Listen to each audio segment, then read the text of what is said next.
Well, good evening. Max Burns here tonight for a virtual town hall. I appreciate you joining us. It's Thursday evening. It's a beautiful evening on the farm in Sylvania. Technically, we're finally up and rolling now, and I'm delighted that you could join us. We've got a lot of things we want to cover tonight, but the first thing I want to do is ask you to like this page and share it with your friends so that as many people as possible will have a chance to participate this evening. We're going to talk about some extremely important topics, the COVID-19 crisis and the lessons that we've learned from that, but also what are we going to do as we move forward? We get beyond the challenges of the healthcare crisis and begin to deal with the economic crisis. So, first, let me make sure that everyone understands that this race, this Senate District 23 race, is critical to our area, to our communities, to our counties, to the 11 counties that are part of the 23rd District, from Martinez to Wrightsville and from Mitchell to Newington. So you've got a big district with a great deal of diversity, and we need a representative that can represent the entire district to be able to understand the challenges that we all face. We will be posting this Facebook virtual town hall live on both Facebook itself and on YouTube. So if you join us a little bit later on, that won't be a problem. We'll be able to share that with you in the next 24 hours or so. Before we get started with healthcare, I want to make sure that you know one important fact since our last visit. We visited 2 weeks ago on a Thursday evening. Thank you for joining us. If you're new this week, welcome. But 2 weeks ago, we did not have one very important endorsement. We enjoy the endorsement of the National Rifle Association. I'm a life member of the NRA. I grew up hunting and fishing with my dad. I cherish those memories, and I also cherish the heirlooms that my father left me.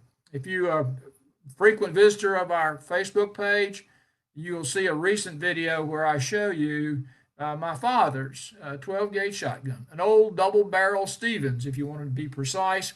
It's not worth much to anyone else, but it's priceless to me. So I want you to know that we are proud to have the endorsement of the National Rifle Association, and we're proud that we are the only candidate in the 23rd Senate District race to enjoy that endorsement. So I want to make sure you know that. We will be sharing again this video, but I want to thank countless people who have shared their citizen videos with us. You've begun to see those in various forms and stages around the district. We're just so honored to have so many individuals step forward and say, how can we help? And the simple answer is tell your friends, tell your neighbors, and make sure they know the importance of this race, and make sure they know that Max Burns for state senate will be on the ballot, and they should vote accordingly. Let's talk a little bit about health care this evening. It's a difficult, challenging subject. We all have been impacted by it. I certainly have. I know you have. I've been pretty much sequestered at the farm for the last month and a half. I only get out for absolute essential type things. We're beginning to see a little bit of the loosening of the restrictions. I want you to know I support President Trump and I support Governor Kemp in their decisions, and we're going to talk a little bit more about that as we go through the evening. But the reality is it has impacted your communities and mine. If you keep track like I do of the statistics from the Georgia Department of Public Health, if you keep track of what's going on around the world, but also here in the United States, you know that it has been a challenging time. Right now, in the United States, there are 1.2 million cases of COVID-19, and then there are over 74,000 fatalities, deaths. It's unheard of in my lifetime. But if you look at it on a global scale, it is even more staggering, more staggering. But that part that impacts Georgia, we have 31,000 cases in Georgia and 1,300 or so fatalities, deaths, according to the State Department of Public Health. There is some good news. I'll tell you right now. I want to be a big shout out to Glasscock County. I want you to know that Glasscock County is COVID free. That's phenomenal. COVID-19 free. We pray for everyone, but we're especially proud of the folks in Glasscock who've been able to not be impacted by this. But I want you to know every other county has been. My county has been. If you're not in Glasscock, your county has been. Some to greater or lesser degrees, but the reality is it's here and we're going to have to deal with it. And we're going to have to address the health care issues, but also we have to address the financial and economic issues that are associated with that. Just an anecdotal information, my home county. Right now, there's certainly debate because if you look at the State Department of Public Health numbers, they tend to lag a bit from reality. Currently in Scriven County, Georgia, a population of only, 14,000 or so. The state reports about 18 cases and one death. We think that it's a good bit higher than that. We've had an outbreak in one of our local nursing homes. We're impacted by the challenges at Vogel up in Burke County and Scriven County and Richmond County. We all share the challenge of keeping our areas safe and healthy, and the workers certainly at Vogel and in other essential industries healthy. But we've had a substantial increase in those baseline numbers from the Department of Health, and our community is working and dealing with them and trying to ensure that everyone is safe. So we've got to make sure that we all continue to practice social distancing. Now, we're going to be able to get out a little more. We're still going to be limited to the number of people that need to congregate. We're still going to need to be limited in the way we interact with one another. So continue to practice your social distancing and ensure that you and your family are safe.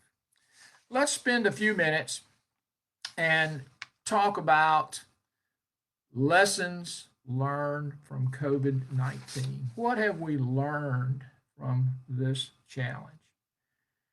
Well, I think in my mind, and from discussing this issue with countless people from across the district, the first thing we've learned is that our healthcare system is fragile. It's not robust as it needs to be to deal with a global pandemic. We were not as well prepared as we would like to be, and we really need to be. I will say that in the 23rd Senate District of Georgia, we fared well. And it's because of strong healthcare capabilities in our region. It's because of our first responders, our EMS, our nurses and doctors and healthcare workers who have been out there every day taking care of your neighbors and mine. And when you have an opportunity, make sure you thank them. They don't get the recognition they deserve. You know, we're beginning to acknowledge their contributions a little more now, long overdue. But I want you to know that we have to realize that our healthcare system needs attention, and we cannot ignore the challenge.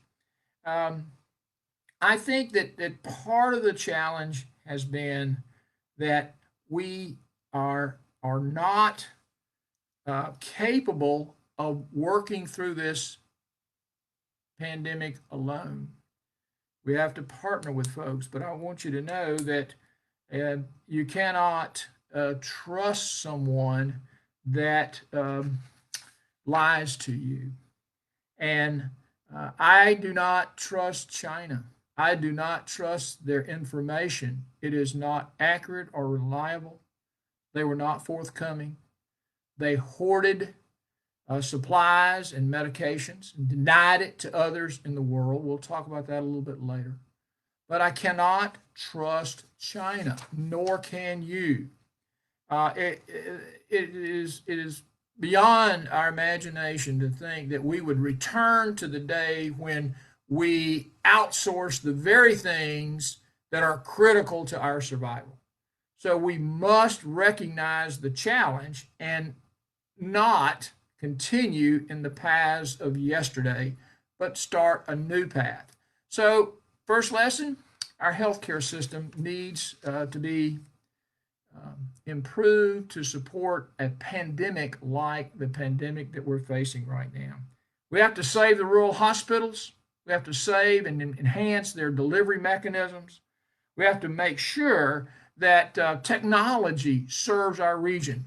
Broadband technology for healthcare delivery, broadband technology for education, broadband technology for business.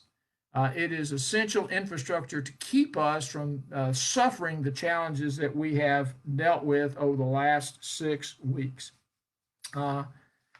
Most of the challenges that we have been because we were not as well prepared as we needed to be. Now, let's talk a little bit about freedom. One of the most disturbing things about the last 6 weeks that I've experienced and you've experienced is a loss of personal freedom. When I hear that people are being put in jail in other states because they are trying to preserve their businesses, doesn't make any sense to me. Certainly doesn't make any sense when some states are releasing prisoners because of the COVID crisis. So we must realize that our personal freedoms have been threatened. Now, I support the president and our governor's orders on stay at home. We're releasing and relaxing those a little bit now. We're going to ease back into a more normal environment. But I want you to know those are wartime initiatives and wartime restrictions. And as soon as we have defeated COVID-19, those restrictions must be lifted. We must be allowed the freedom to congregate, the freedom to travel, the freedom to enjoy our parks and our outdoor spaces, our beaches and our lakes. We have to be allowed to resume the personal freedoms that you and I hold dear. And I want you to know that personal freedom is a critical part of who you are and who I am. So, we've learned 3 things. Number one, our healthcare crisis, this healthcare crisis has taught us that we need to have a more robust healthcare system that includes rural and urban medical care. Second, we've learned that you can't trust China. If you do, shame on you. We cannot allow them to continue to dominate our critical need supply chain. And we've also learned that we cannot give up our personal freedoms. So, if we've learned those lessons, what do we do? What do we do about moving forward? I'm ready to move forward. I hope you are. I want to do it cautiously. I want to do it carefully. I want to do it within reasonable bounds. But we have the issue of a crisis of healthcare. We also have a crisis of our economy. So we have to preserve life, but we also have to preserve livelihood. So how do we move forward? How do we move forward? Well, certainly, and I track, and I hope you track the developments on a vaccine and an effective medical treatment for COVID-19. That is on a national and international priority. We will see it, and we will see it sooner rather than later. Our president has been criticized for suggesting certain treatments have been effective, And if you'll watch the news carefully, you will realize that his information was very positive and accurate. We're seeing more and more reports that show his early on treatments for certain medications really have been effective in certainly a number of cases. The FDA is slow. If you've ever dealt with the FDA, and I have, on the approval process as a part of the ability to get a medication through FDA, it is the most difficult agency in the world to receive the approval to treat critical diseases. Now, I'll tell you, this has changed the FDA. They're moving much faster than I've ever seen them. It's still going to be too long as far as I'm concerned, but we have to have a vaccine and we have to have an effective treatment. So the first thing is deal with the healthcare crisis. The second thing is we can't continue to outsource. We've already talked about that. We can no longer continue to outsource medical supplies, medications, personal protective equipment, ventilators, medical. We cannot allow China to hold us hostage. We must produce those goods and services in the United States.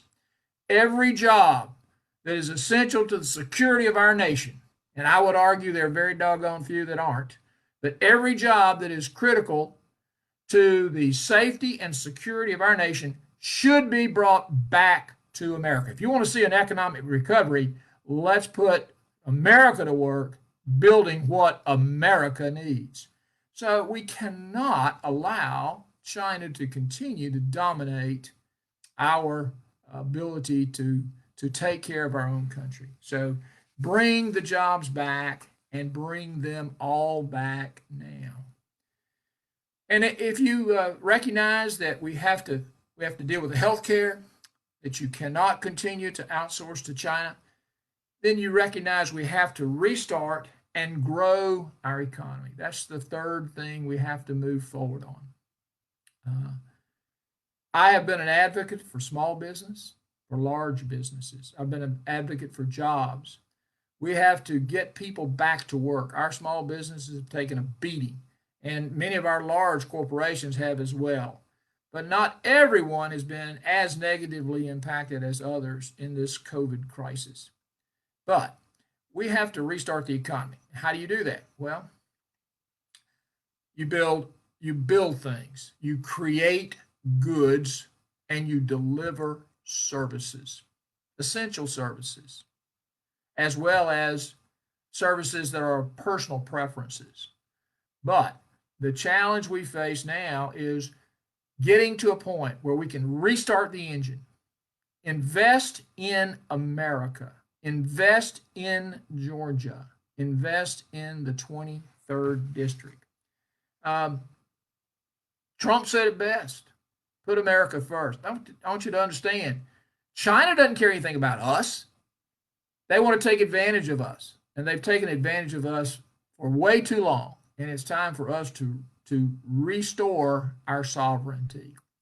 In the Georgia State Senate, the majority of the challenges that we face on international trade are in fair trade agreements.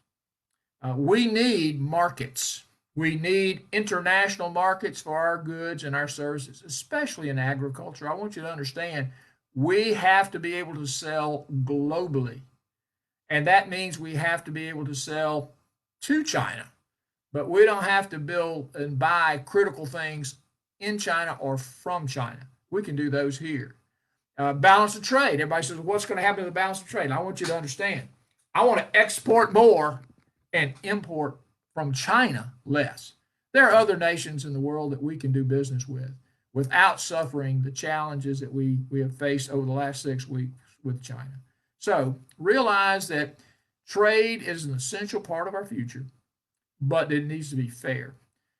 Georgia Department of Agriculture, certainly our agricultural commissioner has done a great job, Gary Black, and Governor Deal, and then Governor Kemp, and certainly Secretary of Agriculture Sonny Perdue. Understand Georgia and understand the challenges of trade. And I will partner with them to, number one, bring critical essential jobs back. Number two, enhance trade to countries as opposed to us relying on their goods and services to come to us. Well, I recognize that tonight's been one of those evenings where questions in your minds and mine remain unanswered. We are facing uncharted waters, but I have great confidence in our nation, I have great confidence in our state, and great confidence in the people of the 23rd Senate District. We will work through this. We will be able to come out at the end of this challenging time stronger than we were when we went in. Our eyes need to be opened. The sleeping giant needs to be awakened. We need to step forward and say, no more business as usual. If you're going to dictate what we get and when we get it and how we get it, we cannot do business with you. Partnerships are two-way streets. I cannot trust China.